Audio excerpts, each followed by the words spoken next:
Hi guys, this is my review of the AL60 FangCun, and this cube comes from the algorithmist from a contest a while back, so I'll now be giving you guys my opinion and review of this cube. So what she did to this cube was replace the stickers, as you can see, and here's the logo. Oops. Modify the pieces, modify the edges and the corners, thoroughly lubed it, and she also super glued the center caps because the center caps tend to pop off for FangCuns. So what I did to this cube, I basically just did a ton of soles, wiped down some pieces because it was too gummy, and added some Mario lube into it. Okay, so now I'll be showing you guys the performance of this cube. First, I'll perform some algorithms so you guys can tell how this really performs.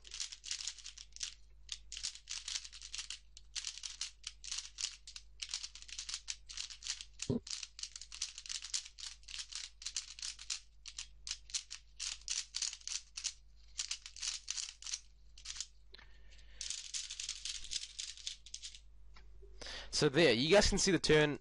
It's not too bad. I actually quite like the feel of this. When you turn it slowly, you can feel the lube in there slowly working. It's kind of sticky kind of feel. It feels like sticking pieces. But after a while of breaking in, the lube will break in, and the cube won't feel as gummy and as sticky as it is. So I did 100 soles once back in like 2 months ago, and actually did break in quite nicely. The lube actually breaks in, it feels really good. But if you guys didn't know already, the FangCun is a knockoff of a Zanchi, but this feels nothing like a Zanchi at all. This one doesn't feel as airy and light as a regular Zanchi. It feels kind of, I don't know, the plastic might be different. It feels more kind of blocky kind of feel. Not really blocky, but this doesn't feel right. You guys can already hear by the turns of this, it doesn't sound anything like a Zanchi. It just doesn't feel like a Zanchi at all, basically. So turning is actually not too bad. I actually don't mind it, but this is not going to replace my main. My main's still a Guhong version 2. Yes, a Guhong version 2, not the Lanhui yet. But I still prefer my Guhong version 2. I think it's a really beastly cube, so I just love it. So as for lockups go, it doesn't really lock up at all. But the tensions, I would like it to be a bit tighter because it does pop once in a while. But I can't change the tensions because the center caps are on it, super glued on it. So yeah, but it doesn't really matter because if I move the cube really nicely and accurately, it wouldn't pop. And as for corner cutting goes, it probably has to be a bit tighter for it to cut really well. But it doesn't really do 45. You can see, it just does about there, and reverse about there. So that's basically it for the performance wise of the cube. I'll show you guys the mechanism. This is basically a knockoff of Zanchi, as I said.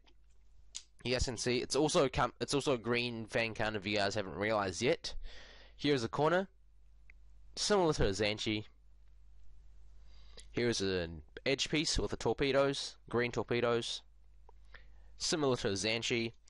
And the core, and also she also did replace the hardware of this cube to the die-in screws and spring set. So, yep, you guys can see there in the internals.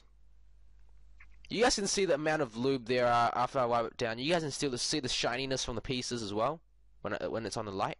So that shows how much lube there are in it. But I did wipe it down, so it should be much better now.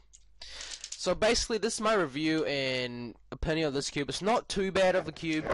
The turning, you just have to break it in for it to be able to, turn it at its maximum point, or however you describe that.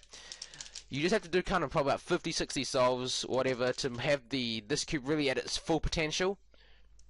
So this is my review of the AL60 FangCun. Leave any comments or questions you guys have for this cube, and I will read it and reply to you. Thank you guys for watching. Have a great day.